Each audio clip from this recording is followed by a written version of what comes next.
L-eks Avukat ġenerali Anthony Borg Barthet huwa wieħed mill-Konsulenti tal-kummissarju għall-Istandards fil-Ħajja Pubblika George Hyzler, żvelat il-gazzetta Illum li spjegat kif dan l-eks Avukat ġenerali kien ta' n-nolle prosekwi kontroversjali lill-eks kummissarju tal-Pulizija George Grech li kien qed ikun investigat mill-maġistrat Miriam Hayman.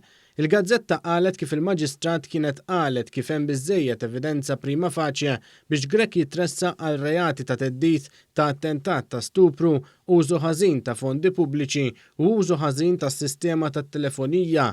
Fi żmien gvern nazzjonalista immexxi minn Kadami, Borg Barthet, illum konsulent ta' George Hyzler, kien iddeċieda li ma jipproċedix kontra Grech.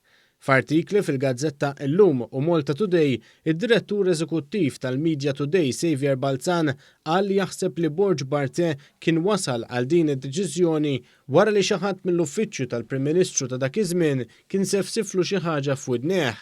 Kompla jinnota kif Borg Barthet kien ta' 6 nolle prosekwi oħrajn bħala Avukat ġenerali.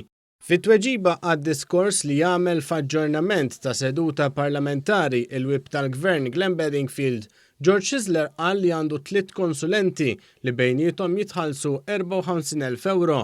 Flimkien ma' Borg Barthet għandu wkoll il-Stephen Paris u lill-eks editur tal-Malta Independent Rachel Attard. Il-gazzetta Illum qalet kif Borg Barthet kien ingaġġat bħala persuna ta' fiduċja lura f'April tal-2019 u Rachel Attard kienet ingaġġata f'Diċembru tas-sena l-oħra. Dwar l-ingaġġ tal-eks editur tal-Malta Independent Rachel Attard, Xavier Balzan qal kif din għandha storja twila ta' kidbiet li ma tantx jispiraw fiduċja fix-xogħol indipendenti tagħha f'din il-kummissjoni.